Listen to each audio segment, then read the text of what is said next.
Herzlich willkommen zur zweiten Folge von TDT TV 2014. In der letzten Folge hatte ich euch ja schon einiges über TDT erzählt und daher wisst ihr sicherlich auch, dass wir dieses Jahr das erste Mal in der Geschichte von TDT einen Weltrekordversuch starten. Allerdings handelt es sich dabei nicht um einen Domino-Rekordversuch, sondern um eine andere Art von Kettenreaktion. Und damit ihr besser versteht, was ich meine, führt Samuel ein Interview mit Jonathan, der euch mehr über den Weltrekordversuch erzählen wird. Ich bin jetzt hier bei Jonathan, der letztes Jahr schon als Zuschauer hier war und beim Falldown auch mit seiner Kamera die Zeitlupenaufnahmen gemacht hat, die man im Long Edit gesehen hat. Jonathan, woher kommst du denn und wie bist du jetzt dazu gekommen, hier mitzubauen? Ich bin aus Würzburg, das ist in Deutschland, und dazu gekommen bin ich im Prinzip dadurch, dass Matthias letztes Jahr meinen Feldplaner gefunden hat im Internet, mich eingeladen hat, zum Falldown zu kommen, und dieses Jahr bin ich das erste Mal als Aufbauer aktiv dabei. Und du hast jetzt gerade deinen Feldplaner erwähnt, kannst du mal was dazu sagen und wie der auch hier zum Einsatz kam? Wir kennen ja alle den Feldplaner, den Tim geschrieben hat, der in Excel funktioniert und im Prinzip, wo man für jede einzelne Zelle, für jeden einzelnen Stein die Farbe festlegen muss. Was allerdings nicht funktioniert und wo ich auch Probleme hatte, als ich das mal versucht hatte, ist ein Bild direkt in ein Feld umzuwandeln. Und genau diese Lücke schließt mein Feldplaner, dass man eben Bilder in Felder umwandeln kann, das Feldprotokoll ausrechnen kann und auch zum Beispiel überprüfen, ob man dafür genügend Steine hat. Die Felder hier wurden dann auch mit dem Feldplaner geplant? Das ist richtig und alle hier verwendeten Felder wurden damit geplant. Und was sind deine Aufgaben hier? Woran baust du gerade? Meine Hauptaufgabe hier ist die Koordination des Weltrekordversuchs. Wir versuchen eine Stickbomb zu erstellen. Stickbomb, das klingt erstmal relativ brutal, hat allerdings mit Domino insofern eine Verwandtschaft, als dass es auch eine lange Kettenreaktion zur Folge hat. Woraus besteht eine solche Stickbomb? Aus Sticks, wie der Name schon sagt. Diese Sticks sind im Grunde genommen genau die gleichen Mundspatel, die auch beim Arzt verwendet werden, von der wir hier ziemlich viele haben. Ich kann auch gerade mal zeigen, wie das funktioniert. Man steckt die so zusammen, dass die unter Spannung stehen und dann kann man eben auch Muster erzeugen, und wenn man dann einen von diesen Sticks entfernt, dann hüpft der Rest so in die Luft, und da erklärt sich auch der Name Stickbomb. Ich zeige das kurz. Und wie viele von diesen Sticks sind hier im Einsatz und bei was liegt denn der aktuelle Weltrekord? Der aktuelle offizielle Weltrekord liegt bei ungefähr 9000 solchen Sticks, die in einer Kettenreaktion hintereinander ausgelöst wurden. Auf YouTube gibt es ein Video mit 11.000 Sticks, der ist allerdings nicht offiziell anerkannt, und wir versuchen derzeit 23.000 Sticks zusammenzustecken und am Freitag detonieren zu lassen. Und hast du auch schon eigene Domino-Erfahrungen? Hast du auch einen eigenen YouTube-Kanal? Ja, ich habe einen eigenen YouTube-Kanal, auf dem ich auch regelmäßig Videos hochlade. Und mein letztes Projekt war in den Faschingsferien ein Domino-Stadion, was aus 7.500 Dominos bestand. Und derzeit arbeite ich an einigen Screenlinks. Ich will jetzt keine Themen verraten natürlich, allerdings, was ich sagen kann, es geht um Filme. Gut, dann wünsche ich dir noch alles Gute beim Gelingen des Weltrekordes hier und gebe hiermit zurück zu Lukas ins Studio. Vielen Dank Samuel und Jonathan, da darf man sich sicher schon auf den Falldown freuen. Langsam aber sicher schreitet der Aufbau immer weiter voran und das Team ist langsam eingespielt und arbeitet immer besser zusammen. Trotzdem wollten wir wissen, welcher Aufbauer der schnellste ist, und haben sie in einem kleinen Wettkampf gegeneinander antreten lassen. Hier ist der erste Teil von Das Duell. Herzlich willkommen zu Das Duell. Noch stehen hier 6 Dominokisten, aber gleich wird hier das spannende Domino-Duell stattfinden. Und wie wird das Ganze aussehen? Die Bauer, die wir gleich holen, müssen hier 5 Meter eine Domino-Reihe stellen. Und wichtig sind die ersten beiden Reihen, die dann hier hinten wieder ankommen, denn wer dort vorne dann fertig gebaut hat, muss dort auch anstoßen. Und die beiden schnellsten Reihen, die beiden Personen, sehen wir dann am Freitag im großen Finale. Und jetzt holen wir gleich die erste von 2 Gruppen. Und aus diesen 2 Gruppen werden jeweils die 2 schnellsten Bauer am Freitag im Finale zu sehen sein. Und jetzt geht's los. Wir haben hier die erste Gruppe. 3, 2, 1 und los! Oh, da fällt die erste Reihe um. Oh je, oh je, oh je, oh je. Lukas, heißt also wieder von vorne anfangen? Das heißt wieder von vorne anfangen. Es sind ja Sperren erlaubt und oh, bei Kevin auch. Als fairer Sportsmann Kevin, wird ja nicht sabotiert. Wie fühlst du dich? Sehr aufregend. Ja, weißt du eigentlich, welche Farbe Daniela hat? Nee, darauf konzentriere ich mich gerade überhaupt nicht. Kurzer Zwischenstand. Im Moment schaust du da auf 1. Ja, das ist Kevin sehen wir hier auf klar, Platz 2. also und Lukas die Überraschung weit, auf Platz 3. weit weg. Christian Pertl auf dem letzten Platz. Oh. Was passiert hier? Ja. Ich sag nur, Justin ist fast so schnell wie Rudi Völler. Der wäre jetzt schon im Ziel gewesen. Wenn bei Kevin noch ein Fehler passiert. da ist es vorbei.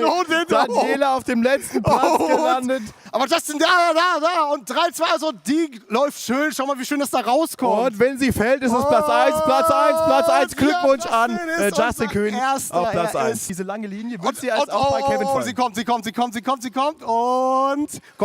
kommt die. Und das ist der Ja, zweite Platz, und zweiter dann- Platz. So, und jetzt geht's weiter mit unserem zweiten Halbfinale. Es geht um die Finalplätze 3 und 4. 3, 2, 1, los. Und Start! Oh. Jetzt bin ich gespannt. Eine ganz Oh neue je. Taktik von Lukas Oh je. Prinz, eine ganz neue Taktik. Oh, und Auch Samuel, der einfacher erste Fail. Samuel, wie ist das so mit blau, dunkelblau still. und... Hier war doch Justin auch. Das scheint die Glückslinie zu sein. Die magische Bahn hier hinten. Ja, die Orangen. So, jetzt macht er die Taktik. Ja, nee, doch. Also ja. kein Taktikwechsel. Ja, und Ja, jetzt geht er auf Sicherheit. Er kann es aufhalten. Dieser Sprung, wie Olli Kahn, springt in den Stein hinterher. Und er hat sie aufgehalten. Das ist ganz wichtig, Sascha. Und Lukas lässt sich da Zeit. Der könnte ja fast nochmal 10 Meter bauen. Jetzt nicht mehr, gut. Aber es müsste doch fallen und wir machen den Und ersten jetzt? Platz. Lukas Reihe fällt. Sie kommt. fällt. Und ja, da ist sie gleich im Ziel. Und der erste Platz, Ja, Lukas. Lukas. So, wird jetzt der zweite Ich glaube, da Platz wird an jetzt, Samuel da gehen? kommt die Linie. Ganz, ganz wichtig, die blaue Linie. Und die Linie kommt. Und das ist Und sie sah. der 4. Platz fürs Finale. Samuel. Ich glaube, damit müssen wir uns schon verabschieden jetzt von Und- diesem zweiten Teil. Ja, des es war Duells. sehr spannend, Sascha. Ja, es Hat war mir, sehr, sehr spannend. sehr viel ja, Spaß immer gemacht. wieder gerne. Wir sehen uns ja im Finale wieder. Vielleicht nochmal, und das wird sehr spannend, auch hier aus der Thulensporthalle. Ja. Live das Finale im Domino-Duell. Ja, und damit würde ich sagen, tschüss, Tag und auf Wiederloge. Bis dann. Tschüss. Das war echt eine spannende Angelegenheit. In der 3. Folge von TDT TV seht ihr dann den zweiten Teil von Das Duell und damit auch das Finale. In der 1. Folge von TDT TV habt ihr ja bereits die ersten Vorbereitungsarbeiten gesehen. Doch bevor die Aufbauarbeiten überhaupt beginnen können, muss das gesamte Event natürlich erst einmal geplant werden. Der Aufwand für die Vorbereitungsarbeiten ist so groß, dass mehrere Personen bereits ein halbes Jahr daran arbeiten. Genaueres erfahrt ihr jetzt von Marcel und Matthias, denn die beiden haben bei den Planungen mitgeholfen. Doch da die zwei normalerweise hinter der Kamera stehen, übernehme ich jetzt diesen Job. Und damit übergebe ich an Samuel.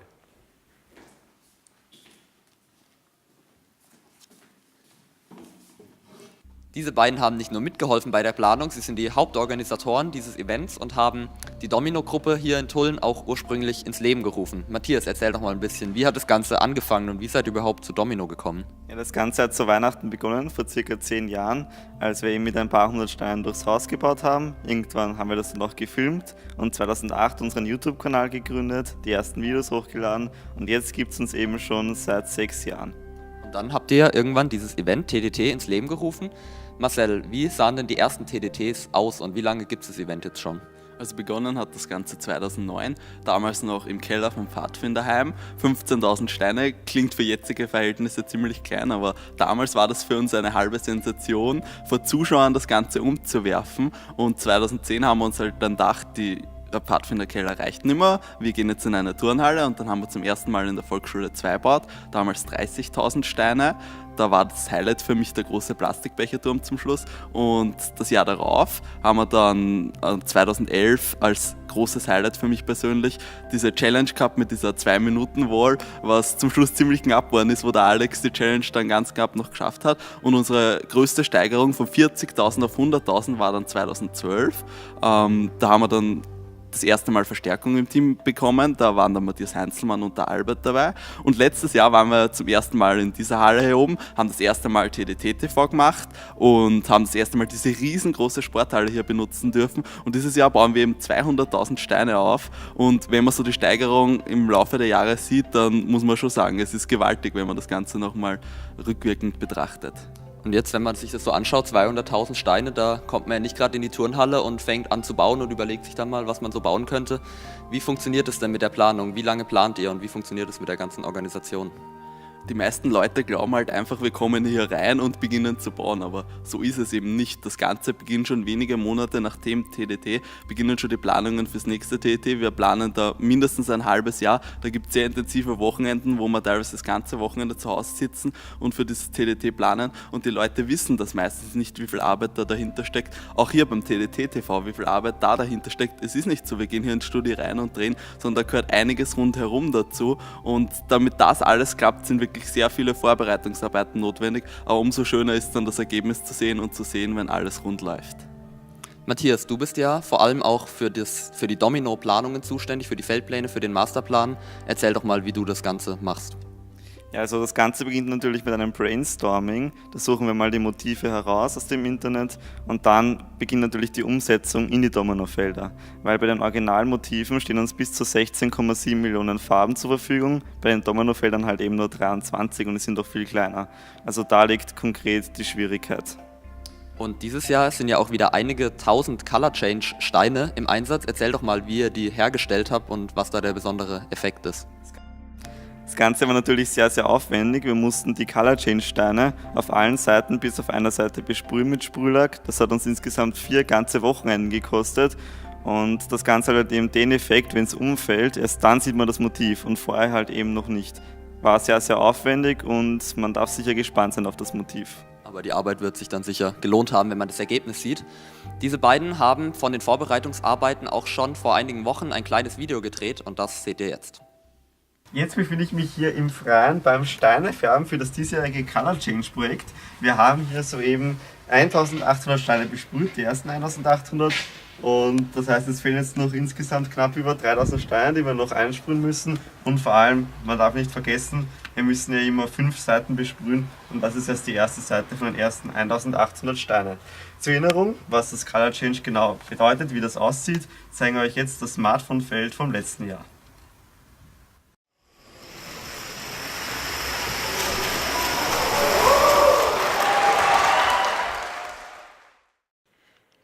Auf das Color Change Projekt kann man sich auf jeden Fall schon freuen. Das genaue Motiv wird bis zum Schluss eine Überraschung bleiben. Aber so viel kann ich schon verraten, dieses Jahr wird es unser größtes Dominofeld sein. Und auch für diese Folge haben wir wieder die 5 besten Fotos der letzten beiden Tage herausgesucht. Viel Spaß!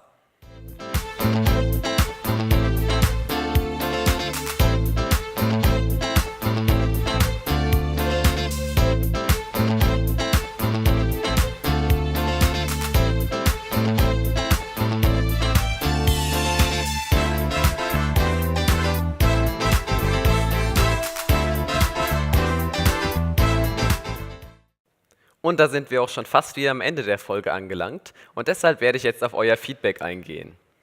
Wolleyab hat uns geschrieben, echt krasse Leistung mit den Steinen, aber die Moderation muss noch um einiges lockerer werden. Der Neue macht sein Ding wirklich gut, aber noch ein wenig mehr auf Entertainer machen. Erst einmal vielen Dank für deinen Kommentar. Vor dem Dreh dieser Folge haben wir ein paar Lockerungsübungen gemacht und wir hoffen, dass dir die Moderation jetzt noch besser gefällt. Kommentar von Mr. Hoey. Freue mich auf den Falldown. Kann man sich eigentlich auch fürs nächste Jahr bewerben? Auch bei uns steigt schon die Freude auf den Falldown. Wenn du dich für das nächste Jahr bewerben willst, schau einfach auf austriandominart.com vorbei. Dort findest du eine E-Mail-Adresse, unter der du uns dann kontaktieren kannst. Havish 5 Road. Great set and quality. Looking forward to the next episode and the Falldown especially. Vielen Dank für dein positives Feedback. Dieses Jahr haben wir noch deutlich mehr Wert auf die Kameraführung und das Studio gelegt. Wir freuen uns sehr, dass es dir jetzt so gut gefällt. Anno Domino Videos hat kommentiert, coole Folge, ich freue mich total auf die Halle. Ich vermisse Herrn Heinzelmann auf dem Teamfoto. Wir freuen uns auch, dich bei TDT zu sehen und auch für die nächste Folge zu interviewen. Du hast recht, Herr Heinzelmann ist nicht auf dem Teamfoto. Das liegt daran, dass er an diesem Tag etwas später gekommen ist. Und Anno, war da nicht noch irgendwer nicht auf dem Teamfoto? Vielen Dank für eure zahlreichen Kommentare. Falls euch die Folge gefallen hat, freuen wir uns natürlich wie immer über einen Daumen nach oben. Kommentare kommen am besten wieder direkt unter das Video. Die nächste Folge kommt dann am Freitag online. Bis dann!